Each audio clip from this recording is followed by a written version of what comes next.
it has a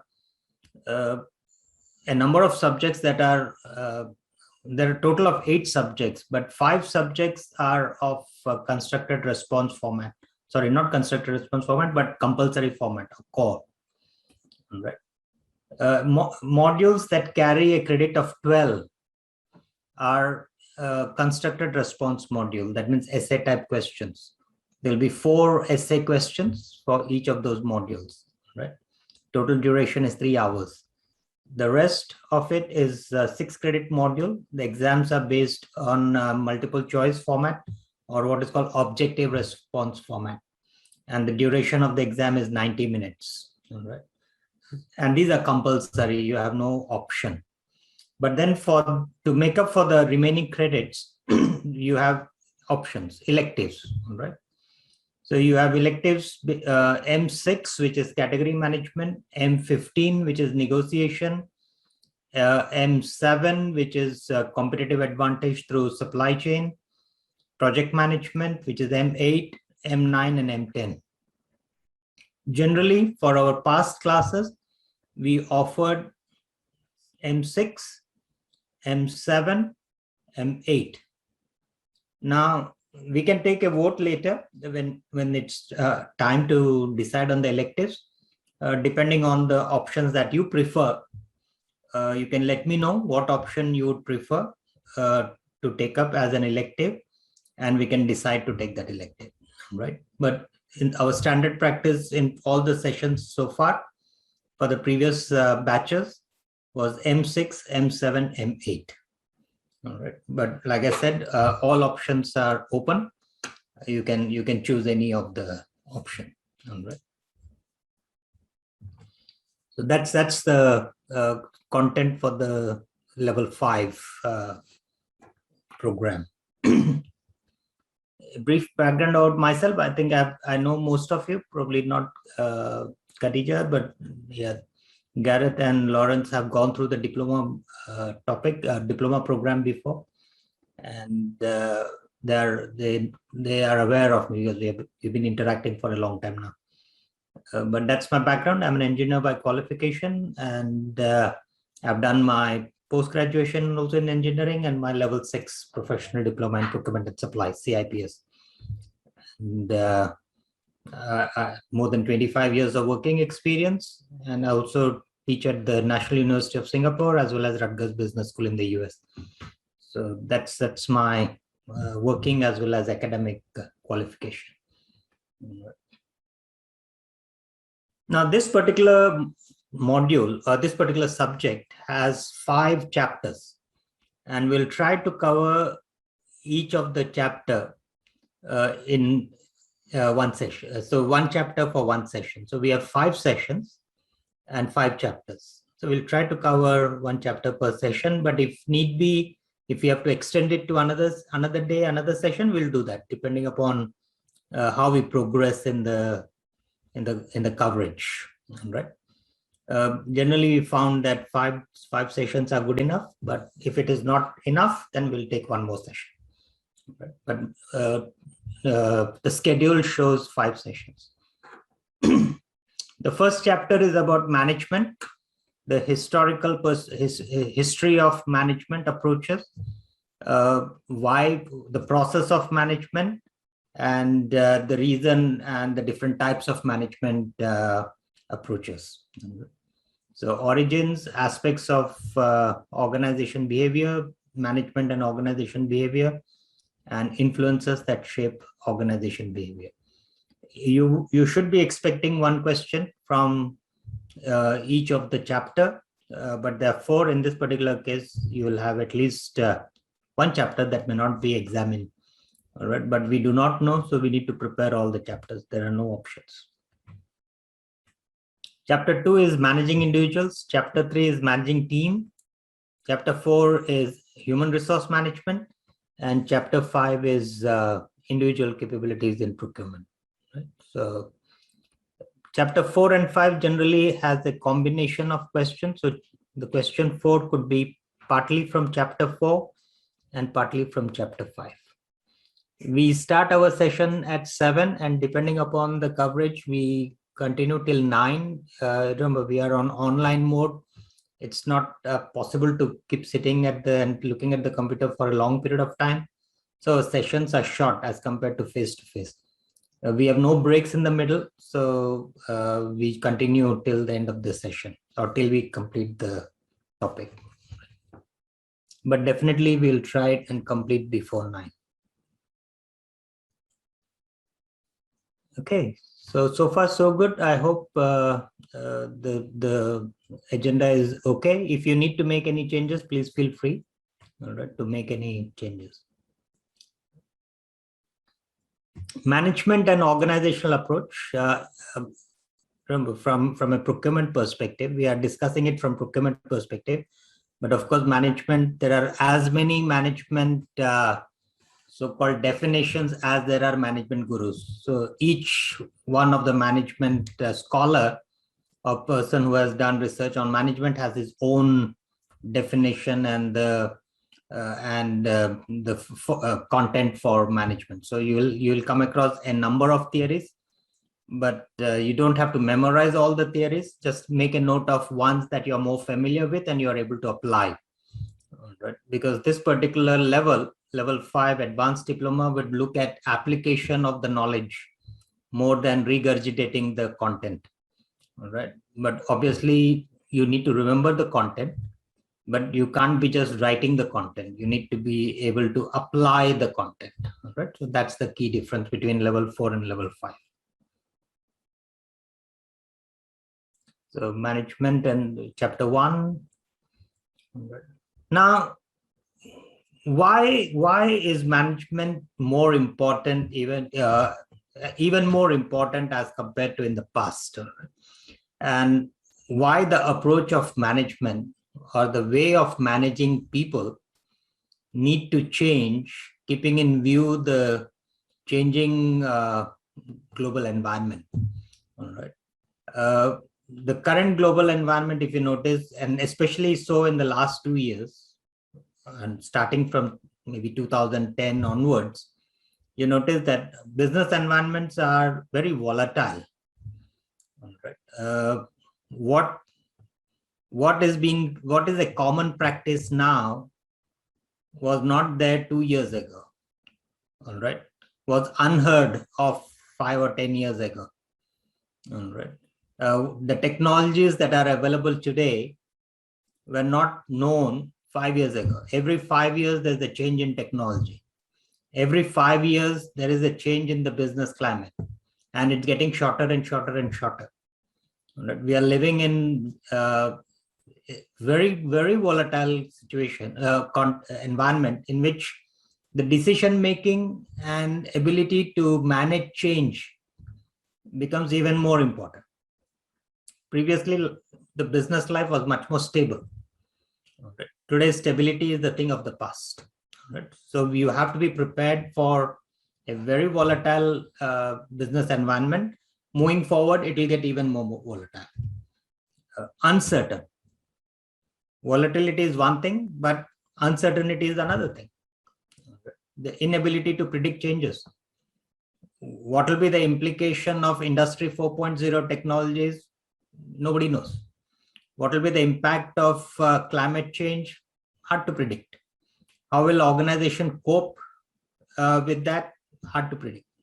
So we are not just in a volatile situation, we are also in uncertain situation and complex, a large number of interconnected elements, right, and forces that play simultaneously. We have political situation, economic climate, technological changes, socio-cultural changes. We talk about millennials, we talk about more than millennials now. We talk Generation Z, Generation Y, Generation X, all working together, different technologies at play within the organization.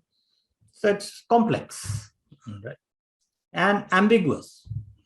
The level of unknowns leading to misunderstanding of the actual happening in the market. If I'm not able to predict the market, if I'm not able to predict the changes, there are 10 other people in the organization who are not able to predict the changes as well, which means that there's a lot of ambiguity in decision making. that makes the life of managers quite challenging in that sense. How do I deal with a situation where what worked in the past, our experiences really will not matter as we move into the future? So there's a lot of changes that need to be made in the way organizations are managed, how people are managed. Organization behavior, that's a term. Organization behavior basically refers to a study of the organization structure, the functions within the organization, performance of the organization, and behavior of the people working in the organization. Right?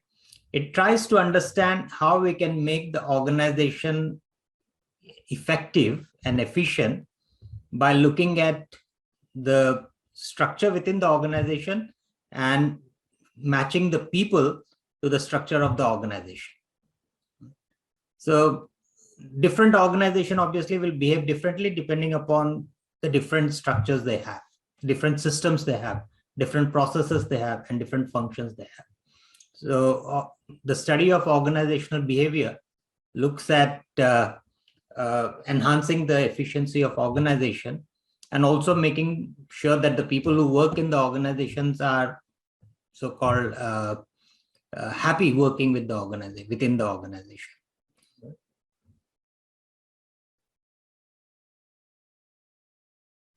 One of the first proponents of organization behavior and the organization framework, framework, was a person called Laura Mullins. Right?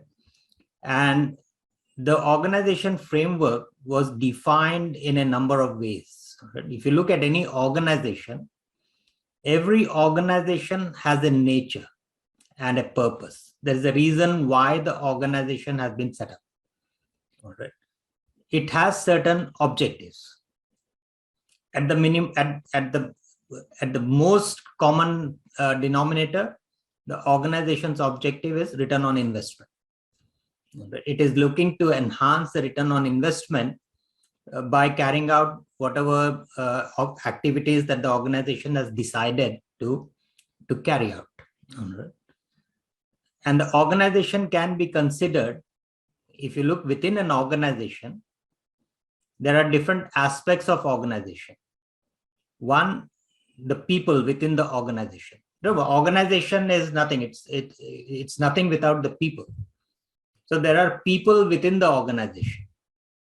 There is a process of management, how the organization is managed. And then there is an organizational context or organizational structure. How is the organization structured?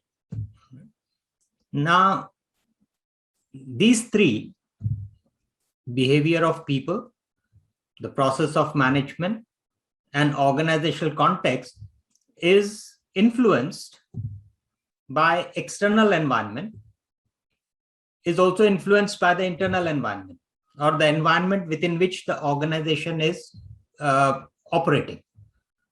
Organization doesn't work in vacuum, right? You have an organization. If this is an organization, it has its own ecosystem, which is the micro-organization. It works within an environment in which there are other competitors similar to what this organization is carrying out. So there is a micro environment and there is a macro environment.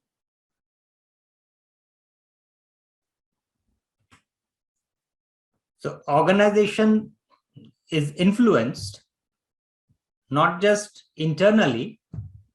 There are internal influences in terms of the strength and the weakness of the organization. And then it is influenced by factors that are outside the control of the organization. Factors that are in the immediate environment of the organization, where there are competitors of this organization. And then there is the bigger environment, the macro environment, in which you have the political influence, you have the influence of the economy, you have the influence of the socio-cultural aspects, the technological influences, and so on. All these have influences within the organization, and organization need to consider these influences and work to improve the performance of the organization, keeping in view the influences. Because the external environment will identify opportunities and threats. The external environment, the micro and the macro environment, will provide the opportunities and the threats to the organization. The internal influences will identify the strengths and the weakness of the organization. When an organization looks at it internally, it can identify the strength and the weakness. When it looks externally, it identifies the opportunity and it identifies the threat. Considering the strength and the weakness, opportunity and the threat, the organization will have to leverage on its strength and make use of the opportunities that are presented in the environment or presented by the environment. It has to look at improving its weakness so that it doesn't get exposed to the threat which is in the external environment. So that makes the job of, and as the environment becomes more volatile, more uncertain, the ability to identify the opportunity, the ability to identify the threats, the ability to look at, to determine the strength and the weakness becomes even more complex because the environment is constantly changing. So what used to be quite a stable analysis of environment or analysis of a stable environment today becomes more volatile. And the job of managers become even more challenging. So this framework actually puts into perspective how the organization operates within an environment. And if you look at the behavior of people, the first one, what influences the behavior of people? First, the individuals. Remember, organization comprises of individuals, right? How they behave, the behavior of an individual, is a result of their own understanding as well as the external environment like society. Different person, different individuals behave differently. Why they behave differently will depend upon their maybe childhood experiences or their life experiences. That will kind of cement the behavior. Now, these group of people come together in an organization, different behavior, different attitudes, different personalities, different values, different experiences, are now put together in an organization. They work as a group, a collection of individuals. Now, it can be formal because they're part of an organization structure or a function. For example, this group of people work in a function called procurement. That's formal. This group of people work in a function called marketing. It's formal. But individuals also work in form groups that are informal. Maybe these group of people are hikers or trekkers. So they may have people within the organization from different functions, form a group, and follow their passion. Follow their passion. So organization has individuals who form groups, which can be formal, which is kind of authorized by the organization, or it can be informal, right? Informal, which is based on a common passion, common interest. Now, the groups can have a positive influence. The group can have a negative influence. An individual may have a positive behavior. An individual may have a negative behavior. Whatever that definition of positive or negative is. but let's say one behavior is different from another behavior. Similarly, a group comprising of individuals can have a positive influence on the organization, can have a negative influence on the performance of the organization. The third, the organization itself, the structure of the organization. The structure of the organization can enhance or it can inhibit the behavior of the individual. So the way the organization is structured may bring about cross-functional working, or it can create silo mentality. It may create silo mentality. It encourages participation in group, or it discourages participation in groups. As a result, the behavior of the individual also changes. Right? So the organization itself has an influence on the behavior of the individual. The group has an influence on the behavior of the individual. The individual has his own behavior. And organization is nothing but a collection of individuals. So study of the organization behavior actually, in essence, a study of individuals who are working in that organization. Individuals who are working as individuals, behavior of organization as individuals, behavior of the organization in group, behavior of the organization in behavior of the individuals in the organizational context. And environment is the way is the place where the organization operates, and it is affected by their own internal influences, individuals, groups, and context, as well as external influences, which are identified by the acronym or by the framework called PESTEL framework. PESTEL is an acronym for political, economic, social, technological, legal, and environmental ethical factors. To succeed now, or to make the organization effective, you need to manage these 4 factors. You need to manage the 4 factors. So as a manager, you're looking at ensuring that the individuals have a positive influence on the performance of the organization. When they come as a group, it has a positive influence in the performance of the organization. The organization structure has a positive influence on the organization's objective, and the environment in which they operate has a positive influence on the performance of the organization.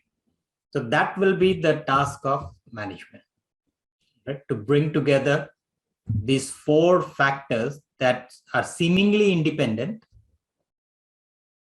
but impact each other in some way. They are interconnected also. They may seem independent, but they are interconnected also. So those are the factors that influence the behavior of the people, and in essence, influences the behavior of the organization. Feel free to drop in any question if you want. I don't want it to be a monologue.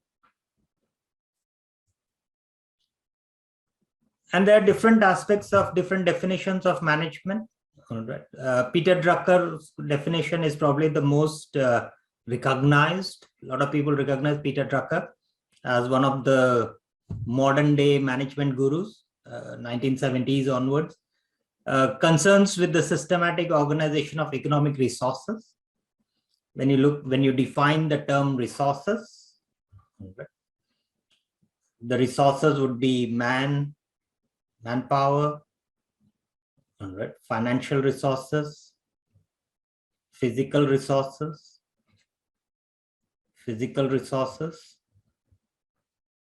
time, and systems and technologies. Those are the resources. Whenever we use the word resources, you have to keep in mind these 5 resources. Right? This is a commonly asked question also. Anytime you talk about management of resources, you need to be able to identify the resources and the management of those resources. So resources are manpower, time, financial resource, physical infrastructure, systems and technologies. Right? And Peter Drucker defines management as a process of organization of these resources to make the resources more productive. More productive the resources, the lower is the cost. When the costs are lower, the return on investment is also higher. But then there are certain common definition, art of getting things done through and with people. A very old definition that my professor, when I was doing my MBA, told me was quite good. Manage men tactfully. That was his definition. He broke up the word management into 3 parts.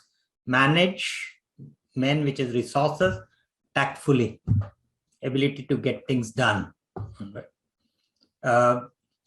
Ability to get people to do things that have a positive influence on the performance of the organization.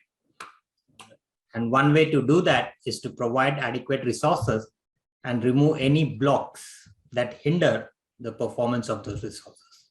So that's also a good definition. Luther Gulick, which is again a very old definition, he defined procurement as a process, and there is an acronym that can be actually used to remember. So it's a process of planning, organizing,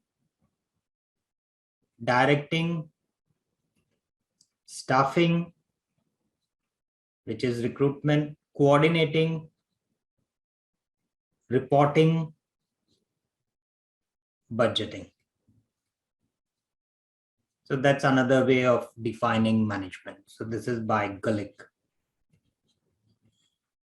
Like I said, there are as many definitions of management as there are management gurus. Right? So each one has their own way of defining it. But at the end of it, they all look at identifying the resources and ensuring that the resources have a positive influence on the organization's ROI. If you are able to do that, you are a good manager. If you're not able to do that, you are not an effective manager.